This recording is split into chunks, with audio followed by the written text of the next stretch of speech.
You feel tired, not just physically, but in your soul. And maybe you don't even know why exactly. There's no big event, no clear cause, just this invisible weight you've been carrying for years. You feel like it's your duty to keep everything running smoothly, to please everyone, to avoid conflict at all costs. Always kind, always understanding, always polite. From a young age, you were taught a comforting story, that being a good person was the ultimate goal. That goodness would always be rewarded. That if you were humble, honest, and fair, the world would recognize and honor your efforts. You believed it. We all did. But what if I told you that story is a lie? A convenient lie.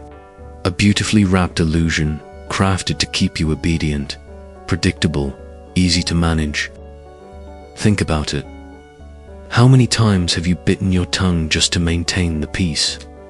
How many times have you shrunk yourself to avoid disappointing someone?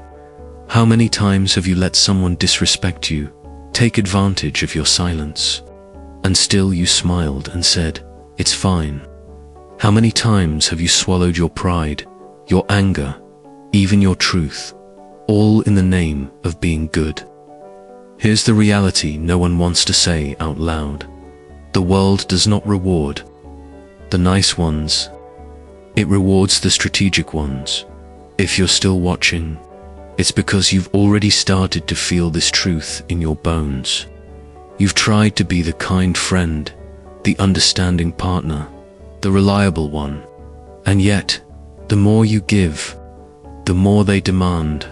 The more patient you are, the more invisible you become. The more you try to be accepted, the less you are respected. This is the painful paradox of goodness in a world that plays by different rules. And this is exactly where Niccolò Machiavelli enters the conversation. He's been painted as a villain, a cold manipulator. But maybe, just maybe, he was simply one of the first to tell the raw, uncomfortable truth about how power works. Machiavelli saw through the illusion. He understood something most people never dare admit. Pure morality, when detached from reality, is a trap. He wasn't saying you should be cruel. He was saying, don't be naive. Being perceived as good is not the same as being respected, effective, or truly just. You can be the kindest person in the room and still be the one everyone steps on. So in this video, we're going to peel back the layers. We're going to talk honestly, clearly, without masks, about why it's time to stop trying to be a good person. And no, that doesn't mean turning into someone cold or heartless. It means waking up. Waking up from the childish dream that the world is fair and that virtue alone will protect you. We'll uncover the truth, even if it stings. Because, as long as you're chasing approval, you're in chains, a prisoner of your own politeness. If you've ever felt used, ignored, pushed aside, then maybe it's time to change. Maybe it's time to learn from Machiavelli what no one else dared to teach you, and finally reclaim your life. So let me ask you, are you ready? Do you still believe the world rewards goodness? Just look around. Who are the ones being admired, rising to power, claiming influence? Are they the most generous, the most compassionate? Or are they the ones who understand strategy, set boundaries, and refuse to be manipulated? The answer is uncomfortable, but it's also liberating. Because once you see it, you can never unsee it. The truth is brutal. The world is not ruled by kindness, but by utility. And centuries ago, Machiavelli wrote about this, not to encourage cruelty, but to arm you with reality. Now let's go deeper into that reality in the next part. In a world that rewards power over purity, being good just isn't enough.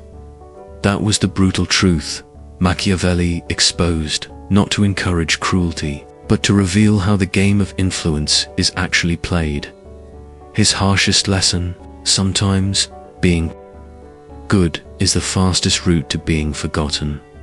You could spend your life being loyal, always showing up, always offering help without expecting anything back. You could be kind, understanding, and selfless. But the moment you're no longer useful, the moment you stop giving, many won't hesitate to discard you. No thanks. No guilt. No recognition. Just silence. Because the world doesn't calculate your worth by how good you are. It measures your value by what you deliver, by the influence you command, by the impact you create. And here's what's even more disturbing. Nice people are often the ones chasing after others, constantly explaining themselves, always trying to prove that they deserve a seat at the table. Meanwhile, those who are unapologetic, who set boundaries, who can say no without guilt, they're the ones who are respected. They walk into a room and are heard. They make people pause, think twice, adjust. Why? Because blind kindness is too often mistaken for weakness. And those who never confront, never challenge, are seen not as equals, but as tools, resources, background characters in someone else's story. You could break yourself trying to please everyone, but if you don't represent power, influence, or consequence, people will use you without a second thought. It sounds harsh, maybe even cynical, but it's reality. And Machiavelli understood that better than most. He famously wrote that a leader should not strive to be loved, but rather to be feared if they had to choose between the two. Why? Because fear, in this context, is not about cruelty. It's about presence. It's about being someone people take seriously, someone who commands respect, someone whose boundaries are clear and whose actions have weight. This isn't just political advice. It applies to your personal life too. If you live your life trying to be pleasant all the time, smiling, accommodating, never rocking the boat, you will be seen as someone easy to replace. Not because you're not worthy, but because you've trained the world to treat you that way. You taught people that you're okay fading into the background, and the world. It rarely stops to ask if that's what you really want. So ask yourself, why are you always trying to be accepted? Where does that constant need to be liked come from? Because behind that desire to please is often something deeper. A wound, a fear, a pattern so ingrained it feels like part of your identity. But it's not who you truly are. It's who you've been trained to become. And that's exactly what we're going to explore next. In the next part, we'll go beneath the surface. We'll dive into the psychology behind chronic people-pleasing and discover why being nice might actually be a clever disguise for fear. Fear of rejection. Fear of abandonment. Fear of not being good enough unless you're constantly giving. But what if there's another way to live? One where you don't need to be loved by everyone because you've finally decided to respect yourself. Let's uncover that truth together. In the next part, you've spent a lifetime shaping yourself into what others needed or demanded you to be. But as we've uncovered, this isn't kindness. It's survival, and it's built on fear. Little by little, you began molding your personality, not from your own values, but from what others expected of you. What no one told you is that being a people pleaser isn't a virtue, it's a trap. A mental prison decorated with poisoned compliments, guilt-laced expectations, and punishments, disguised as good manners and proper behavior. You were taught, maybe subtly, maybe directly, that love was conditional. That being accepted required you to stay quiet, agreeable, and small. That expressing anger, setting boundaries, or prioritizing your needs would lead to rejection. So what did you do? Like any human trying to survive, you adapted. You began to give in. You compromised. But over time, that survival mechanism hardened into submission. And now, maybe without even realizing it, you find it nearly impossible to say no without guilt. You feel responsible for everyone's feelings, even when it's tearing you apart inside. You suppress your frustration, swallow your disappointment, and smile through the exhaustion, not because it's who you are, but because it's what you were taught kept you safe.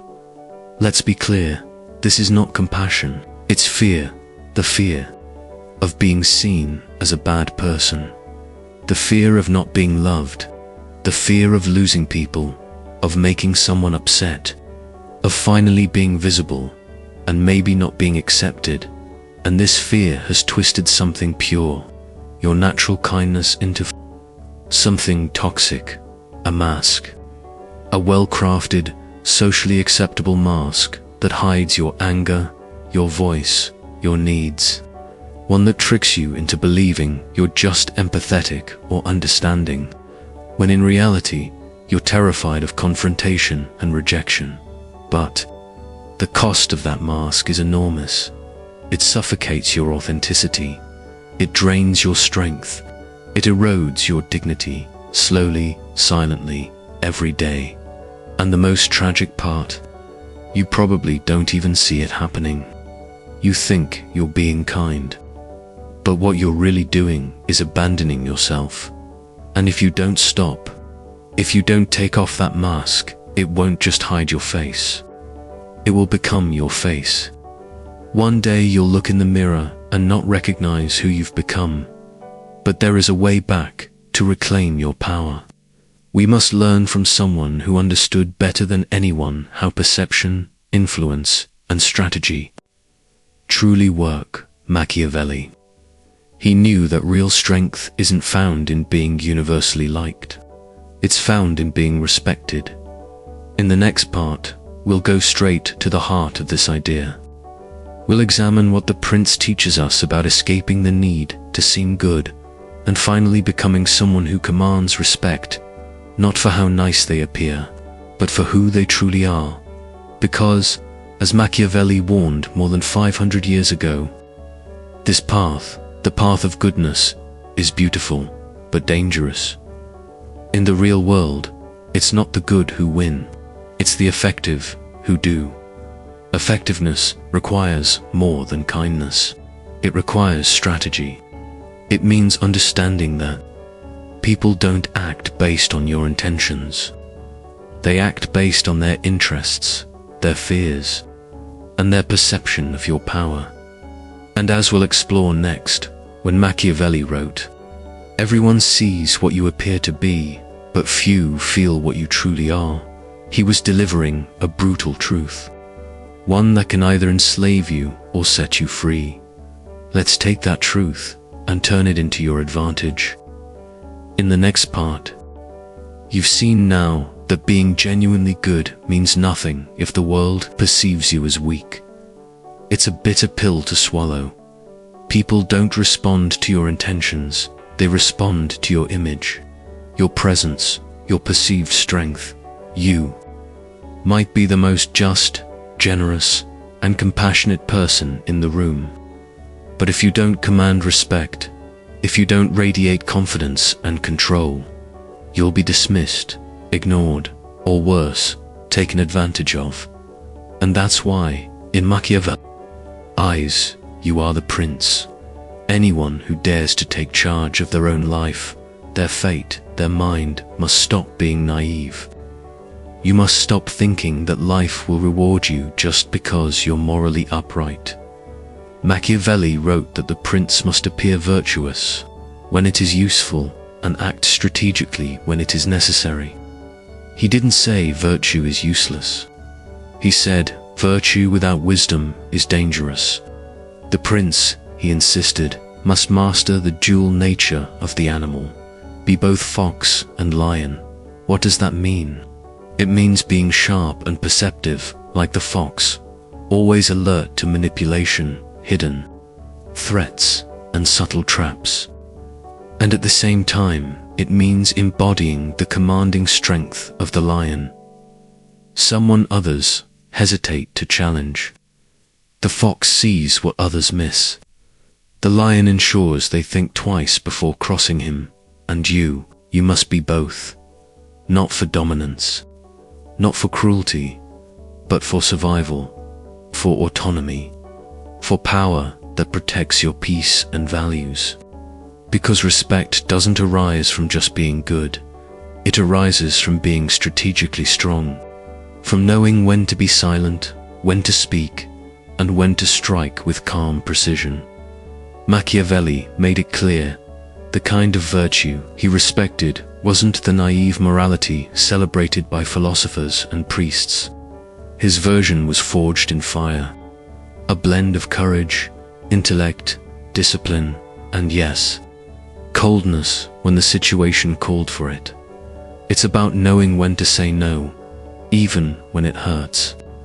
It's about realizing that sometimes appearing harsh is the only way to protect what truly matters, not because you're malicious, but because you're awake. Awake to the world as it is, not as we wish it were.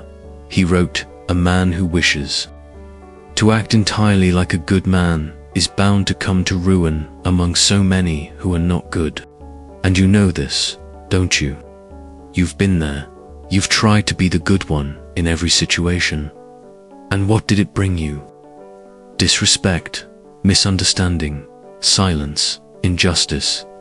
You've played fair while others bent the rules. You've held your tongue while others spoke over you. And if you keep living by a code that no one else respects, you will always lose. This doesn't mean you abandon your values. It means you stop letting those values become your chains. It means understanding how your goodness is being seen and sometimes exploited by others. It means waking up. Machiavelli wasn't a monster. He was a mirror. He showed us the raw mechanics of power in a world that doesn't reward innocence but effectiveness. He wrote The Prince not to corrupt you, but to arm you, to help you survive in a world where appearance carries more weight than intention, where virtue, when mistaken for weakness, can be a death sentence. And now, maybe you're wondering, is there a middle path? Can I stop being naive without becoming cold, heartless, or manipulative? The answer is yes, but it begins with confronting a dangerous illusion, the belief that being good means being submissive, that to be kind is to accept everything silently, forgive endlessly, and sacrifice your boundaries to keep the peace. That's not virtue. That's self-erasure. In the next part, we'll destroy this fatal confusion. We'll draw a line between real goodness and blind obedience, and show you the strength it takes to stop deceiving yourself and start honoring your truth. Because only when you stop being the emotional doormat can you finally rise as your own protector. You've seen now that naive kindness isn't strength, it's self-erasure. But what does true kindness look like? It's not about being the one who always smiles, who always says yes, who bends over backward while others barely lift a finger. That's not virtue. That's emotional dependence in a costume made of politeness. True kindness, the kind that Machiavelli would have respected, is not passive or blind. It's clear-eyed. It chooses when to act, when to give, when to walk away. Being a good person doesn't mean being a cheerful fool, always available, always pleasing, always sacrificing for people who wouldn't even notice your absence. That's not goodness. That's abandonment of self. Naivety is the belief that others will treat you the way you treat them. That if you are loyal, fair, and honest, the world will recognize it and respond in kind. But what happens? You get frustrated. You feel betrayed. because you've projected your values onto a world that doesn't live by them. And the truth is, many people won't appreciate your best because they never asked for it, never earned it, and never intended to reciprocate. Real kindness, the kind that protects your peace, is different. It has boundaries. It knows when to say no and when to walk away. It understands that giving your best to someone who gives you nothing in return is not generosity, it's waste. And yes, you can be just. You can be compassionate. You can live with integrity and still be respected, even feared. You can stand tall in any room, not because you demand attention, but because your presence commands it. Because people know you have a line, and you won't let them cross it. You know what you will tolerate, and what you will never accept. Machiavelli didn't despicabile. What he despised was illusion. He warned us, in a world full of predators, kindness without strength is nothing more than meat in the jungle. The nice guy without a spine is not noble. He's bait. So ask yourself now, honestly, is your kindness protecting you or exposing you? Is it making you stronger or silently destroying you? Because if your version of being good means swallowing injustice, accepting crumbs, blaming yourself for feeling anger, then you are not being kind, you are being dominated. But there is a way out. There is a balance, a powerful middle ground. You don't have to choose between becoming a villain or staying a victim. There's a path where you can keep your integrity, your empathy, and your soul without bowing to anyone. In the next part, we'll explore that path.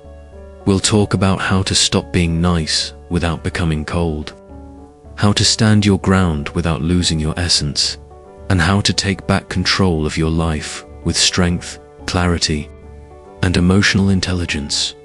Because here's a warning. Many people, once they finally wake up from their submission, fall into a dangerous trap. They think, if kindness got me hurt, then I'll become ruthless. I'll stop caring altogether. That's the rebound effect, and it's just another prison. We'll explore that mistake and how to avoid it in the next section. Because real strength isn't about becoming the opposite of who you are. It's about finally becoming whole.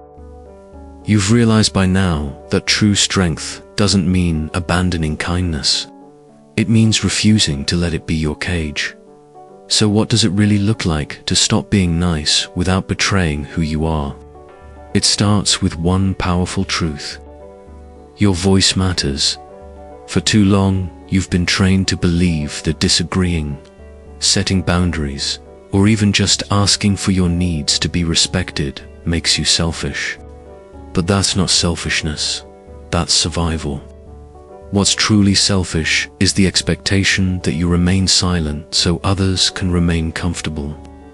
Real dignity begins the moment you say, clearly and calmly, I do not accept this. Next comes one of the most freeing words you will ever learn to use. No. You don't need to yell it. You don't need to justify it. A calm, firm, unapologetic no sets a boundary that words alone can't describe. Because that word tells the world something essential. I have limits. I will not be used. And then something revealing happens. You begin to notice who is upset by your change. That discomfort they show, that's not about you being wrong. That's about them losing access to the version of you that kept them comfortable. If someone calls you cold or selfish the moment you stop sacrificing yourself, ask yourself, who was benefiting from your silence? But here's where many stumble, trying to explain, to win others' approval for your transformation. Let go of that. Not everyone deserves to understand your evolution. Not everyone is meant to come with you. You don't owe anyone loyalty to the person they imagined you were. You owe yourself loyalty to the person you are becoming. This is where you begin replacing the craving for approval with something stronger, a commitment to authenticity. When you're real, truly real, not everyone will like you, but the right people will respect you. And most importantly, you'll begin to respect yourself. And that is the kind of respect no one can take away. Remember, Machiavelli didn't write to encourage cruelty. He wrote to destroy illusion. And the most dangerous illusion of all, believing that being nice is enough to be respected. It isn't. Leaving behind the people-pleaser role is not an act of rebellion. It's an act of liberation. But the real turning point is here. You're now standing at a crossroads. Continue sabotaging yourself for a false sense of harmony, or take back the reins of your life once and for all. In the final part, we will go even deeper. It will be direct, unapologetic, maybe even uncomfortable, but it will be necessary, because this is the moment you finally ask yourself, do you want to be loved, or do you want to be free? Let's talk about the prison you didn't know you were living in, and how to break out for good.